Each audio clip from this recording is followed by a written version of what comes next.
बच्चों last lecture में हम लोगों ने डिस्कस किया था कि कौन कौन से टैक्सोनॉमिकल एड्स जो हम लोग यूज़ करते हैं फॉर दी टैक्सोनॉमिकल स्टडीज़ के लिए, ठीक है। तो कल हमने आपको एक चीज़ बताई थी, ex situ conservation. Ex situ conservation का मतलब होता है कि जब हम अपने लिविंग वर्ल्ड को किसी एक जगह हम इकट्ठा करके लगाते हैं। जैसे हमने बताया आपको कि protection of animals and plants, तो एनिमल्स को हम एक्स सीटू कंजर्वेशन में कहाँ रखते हैं? जूलॉजिकल पार्क्स, ठीक है, जिसको आप पहले जू कहते थे, अब उसको जूलॉजिकल पार्क में कन्वर्ट कर दिया गया है, ठीक है। तो हम बात कर रहे थे कि प्रोटेक्शन ऑफ एनिमल्स और plants when they are in endangered और थ्रेटेंड। देखिए दो चीज होती है। अब आपका नीट का क्वेश्चन यहीं से बनता है, एंडेंजर्ड और थ्रेटेंड, वल्नरेबल, ऐसे बहुत सारे वर्ड्स आएंगे, ठीक है। तो एंडेंजर्ड वो स्पीशीज हैं जो खत्म होने के कगार पे हैं, थ्रेटेंड है जिनका हैबिटेट जो है वो डिस्ट्रक्ट कर दिया गया है, ठीक है। इस तरह की बातें हैं। तो एंडेंजर्ड और threatened and needs urgent measure to save from extinction. जिस तरीके से आप देखिए आपकी डोडो एक बर्ड है जो कि अब इस धरती पे कहीं आपके जो कि रीसेंट एक्सटिंक्शन है, ठीक है। तो कहने का मतलब चाहे वो प्लांट हो चाहे वो एनिमल हो, अगर वो एंडेंजर्ड कैटेगरी में है तो उसे हमें बचाना है। और आर्टिफिशियली हमने क्या किया कि एक नेचुरल हैबिटेट दे करके हमने क्या किया, हमने बोटानिकल गार्डन्स को क्रिएट किया, ठीक है। ऐसी बात हमने आपको कल बताया था। अब यहाँ पे क्वेश्चन है, a botanical garden exclusively growing trees and shrubs are called. My question is, yesterday we studied about the botanical garden, और मैंने कहा था कि जहाँ पे केवल वुडी ट्रीज और श्रब्स रहेंगे उनको हम क्या कहेंगे? आर्बोरेटम। ये आपका क्वेश्चन है। आई टोल्ड यू यस्टरडे कि अगर कोई आपका exclusively growing tree and shrub है बोटेनिकल गार्डन में, उसको हमने नाम दिया आर्बोरेटम, ठीक है। दूसरा, special type of box in which collected plant specimens are kept, vascular, ठीक है। याद है सबको? Yes ma'am. ये आपके उसमें दिया हुआ है नीट में, ठीक है। देखिए हम लोग बात कर रहे थे साइंस म्यूजियम की। आज हम लोग जो पढ़ेंगे that will be your science museum की हम बात करेंगे, ठीक है। तो the science museum in department of zoology, जो अगर आप लोग चाहोगे गोरखपुर यूनिवर्सिटी में जाके म्यूजियम्स देख सकते हैं, ठीक है। यहाँ पे एक व्यू ये म्यूजियम के बारे में है कि यहाँ पे प्रोटोजुआ टू मैमल्स को यहाँ पे लगाया गया है। फिर हम बात करेंगे यहाँ पे, ये देखिए आपके ये जूलॉजी डिपार्टमेंट डीडीयू यूनिवर्सिटी की इमेज है जिसमें ये दिखाया गया है कि कुछ बर्ड्स दिखाई दे रही है इसमें। क्या लिविंग है ये लग तो लिविंग नहीं है, ऐसे कैसे बनाया हमने? इसको अभी हम देखेंगे कि कैसे हमने इसे क्रिएट किया, ठीक है।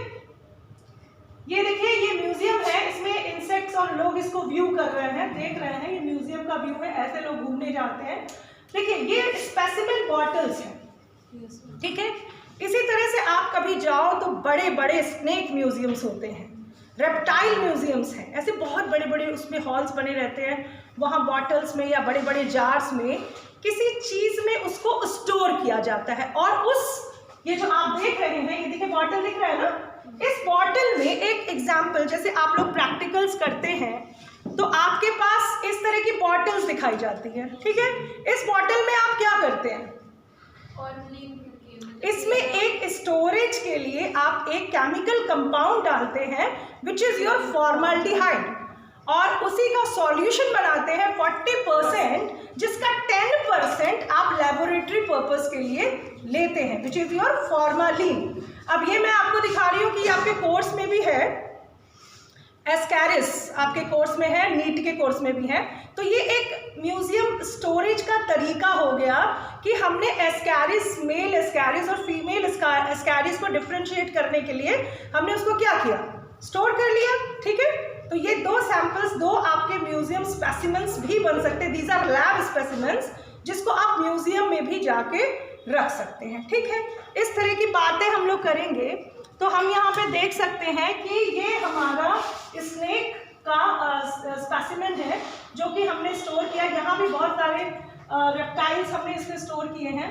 देखिए ये जो व्यू आपको दिख रहा है, जैसे मान लीजिए ऑर्किड एक फैमिली होती है ऑर्किडेसी की, और इसके फूल जो हैं वो बहुत खूबसूरत होते हैं। ठीक है, तो इनको भी हम फ्लावर्स को भी लेकर, स्पेशली प्लांट है, अभी तक आपने एनिमल देखा, अब ये प्लांट है, इस प्लांट के फ्लावर्स को भी हम इन म्यूजियम स्पेसिमेंस में स्टोर कर सकते हैं इन अ फॉर्मल्डिहाइड सॉल्यूशन। ठीक है, आगे बढ़ते हैं। ये देखिए ये टिश्यू कल्चर का ये है ग्रो किया हमने प्लांट, और ये कुछ प्लांट्स हैं जिसको हमने म्यूजियम स्पेसिमेन में रखा। ये दिस इज द बर्ड डोडो। ठीक है, ये आपकी डोडो है विच इज एक्सटिंक्ट नाउ। आज की दुनिया में ये अब नहीं है, और इन बर्ड्स को रखने का तरीका होता है कि ये जो आपको स्किन दिखाई दे रही है ना बाहर, ये स्किन तो सही है बट अंदर क्या है, स्टफिंग की है। जैसे टेडी बियर बनाते हैं ना, तो उसके अंदर कुछ भरते हैं ना, कुछ कॉटन टाइप का मटेरियल भरते हैं, रेक्सीन टाइप का मटेरियल भरते हैं, तो एक स्टफिंग करते हैं उसमें। तो अंदर का जो मटेरियल होता है वो स्टफ्ड होता है। तो ये जो बर्ड्स को अगर म्यूजियम में हमें रखना, देखने से ऐसा लगेगा कि एकदम नेचुरल है, ठीक है, बट वो स्टफिंग होती है इस तरीके से। ये एक शीप का व्यू है, ये भी स्टफ्ड है, इसकी स्किन केवल है लेकिन अंदर ये स्टफिंग है। ये देखिए बर्ड्स, ये बहुत अच्छा व्यू है, देखिए डिफरेंट बर्ड्स। ठीक है, इतनी सारी बर्ड्स को हमने कहाँ रखा है, म्यूजियम में, और ये है एक ही स्पीशीज, एक ही, लेकिन उसमें कहीं कहीं कुछ वेरिएशंस हैं जिसको हमने इस तरीके से लगा रखा है म्यूजियम में। ये एक बर्ड को कवर किया गया है। देखिए यहाँ पे हमने एक ही स्पीशीज की थोड़े वेरिएशंस को ले करके म्यूजियम में, जब आप रिसर्च स्टडीज करते हैं, किसी, मान लीजिए आपने कहा बर्ड फ्लू फैला, तो आप स्टडी करोगे ना कि ये बर्ड है, तो उस बर्ड का रेफरेंस आप कहाँ देखोगे, हर्बेरियम तो बनाओगे नहीं, तो जाओगे कहाँ, म्यूजियम में जाओगे, बर्ड्स के म्यूजियम में जाओगे। ठीक है, वहां पे जाके आप डिफरेंट देखोगे कि किस बर्ड में कितना ज्यादा इन्फेक्शन हो रहा है। ये भी बर्ड्स का ही है।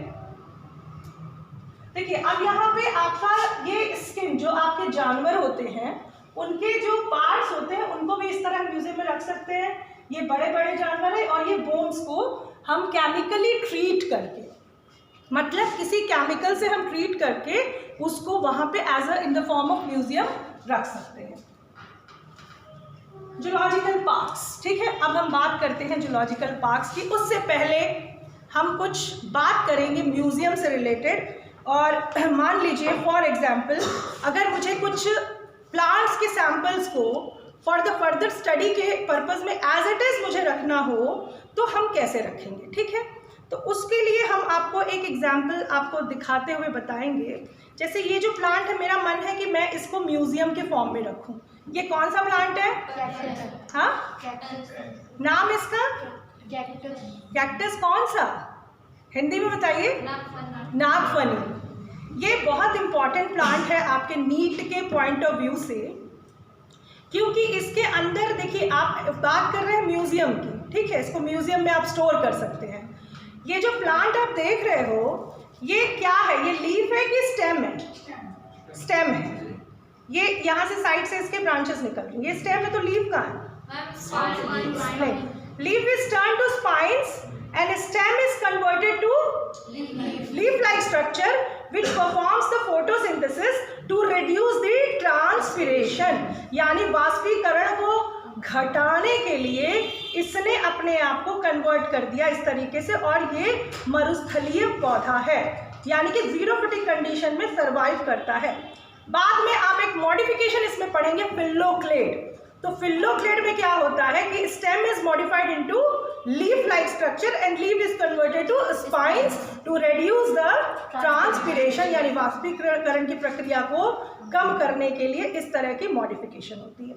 तो इसके दो पर्पस हो गए कि एक ये, अगर हम बायोडाइवर्सिटी की बात करें तो बायोडाइवर्सिटी में अगर हमें पढ़ना तो हम कहाँ पढ़ेंगे इसको, जीरोफिटिक कंडीशन में, हम रेगिस्तान में जाएंगे। ठीक है, अगर हमें इसे नेचुरल हैबिटेट यहाँ पे, यहाँ से लिया ना मैंने, मैं राजस्थान तो गई नहीं, तो ये मैंने कहाँ से लिया, बोटैनिकल गार्डन से लिया। ठीक है, अब मुझे इसका म्यूजियम बनाना है, तो हम एक बड़ा सा कंटेनर लेंगे, उसमें हम फॉर्मल्डिहाइड सॉल्यूशन बनाएंगे और इसको इसमें डाल देंगे। इस तरह की बात है। आपको ये दूसरी वैरायटी ऑफ कैक्टस है, ये भी कैक्टस की वैरायटी है और इसको आप लगा देंगे तो हो जाएगा ये। अब अगर सपोज करिए कि मेरा मन है कि मैं हाइड्रोफाइट्स को इन the form of specimen store करूं, तो ये देखिए मेरे पास एक लैब का मटेरियल मेरे पास पड़ा था। जब मैं इस बार प्रैक्टिकल लेने गई थी तो बच्चों ने ये डिपॉजिट किया था, तो मैंने वहाँ से हाइड्रिला ले लिया था। तो ये एक प्लांट है hydrilla which is submerged hydrophyte. What is it? अब इसको आप इस साल कहाँ पढ़ेंगे? फोटोसिंथेसिस में पढ़ेंगे नीट के लिए। फिर आप जो एडेप्टेशन में पढ़ेंगे जीरोफिटिक, हाइड्रोफिटिक और टेरेस्ट्रियल प्लांट्स में, तो हाइड्रोफाइट है ये। विच काइंड ऑफ हाइड्रोफाइट है ये? सबमर्ज्ड हाइड्रोफाइट है, ठीक है। अच्छा एक बात बताइए, जो सबमर्ज्ड हाइड्रोफाइट होते हैं, एक सवाल है नीट का, क्या उसके पास स्टोमेटा प्रेजेंट होता है? हाँ, सनकेन इज अ जीरोफिटिक कैरेक्टर। क्या उसके पास सबमर्ज्ड हाइड्रोफाइट्स के पास स्टोमेटा होता है? ये सवाल मैंने आप पे थ्रो किया है, थोड़ी देर बाद उसको डिस्कस करेंगे। तो मैं आपको दिखाना चाह रही हूँ कि हमने कुछ हाइड्रोफाइट कलेक्ट किया है। देखिए this is the hydrilla. Which plant? Hydrilla. And I have collected it from the botanical garden of DDU, Deen Dayal Upadhyay Gorakhpur university. और ये आपका हाइड्रोफाइट है which is submerged हाइड्रोफाइट, ठीक है। पानी में इसलिए रखा क्योंकि ये खराब हो जाता, इस वजह से सुबह हमने इसको कलेक्ट किया था। एंड ये देखिए ये आपका हाइड्रिला है, ठीक है। What is it? हाइड्रिला। और आप इसका म्यूजियम स्पेसिमेन बना के रख सकते हैं। देखिए ये इसके रूट्स हैं। जनरली हमारे दिमाग में क्या होता है कि पौधा जो पानी के अंदर होगा उसकी रूट्स होंगी कि नहीं होंगी, तो आप ये देख सकते हैं कि it has root. It is which kind of hydrophyte? Submerged hydrophyte. तो मैंने अभी आपसे पूछा कि क्या इसके पास स्टोमेटा होगा? स्टोमेटा जिसको हिंदी में रंध्र कहते हैं। रंध्र का काम, जैसे ये दरवाजा है तो ये खुलेगा तो हम अंदर आएंगे, ठीक है, और बंद हो जाएगा तो हम बाहर नहीं जा पाएंगे। तो खुलना बहुत ज़रूरी है अंदर आने और बाहर जाने के लिए, ठीक है। उसी तरह स्टोमेटा एक स्ट्रक्चर होता है प्लांट्स में जो गैशियस एक्सचेंज करता है CO2 एंड वाटर। और जो सबमर्ज्ड हाइड्रोफाइट्स होते हैं they don't have the stomata. Stomata is absent. So the exchange of gases कैसे होता है? बाय डिफ्यूजन, ठीक है। अब एक सवाल, ये है मेरा आइकॉर्निया क्रासिपस, ठीक है। आइकॉर्निया क्रासिपस सब लोग जानते हैं। मुझे इसको भी म्यूजियम में रखना है क्योंकि मुझे देखना है, मुझे बच्चों को बताना है, ठीक है। तो हम क्या करेंगे कि इसको भी हम बड़े से जार में क्या करेंगे? फॉर्मल्डिहाइड सॉल्यूशन में डाल देंगे। कल हमने आपसे एक बात कहा था, एक्सोटिक वीड, एलियन स्पीशीज। देखिए दो आपके नीट के ये क्वेश्चंस हैं, alien species and exotic weed, ठीक है। तो एलियन स्पीशीज और एक्सोटिक वीड क्या होता है, इसको समझने के लिए क्या हुआ? रुक गया था, क्या हुआ? रुक गया। इसको स्टॉप करिए इसको। आप ये लेक्चर कल फिर से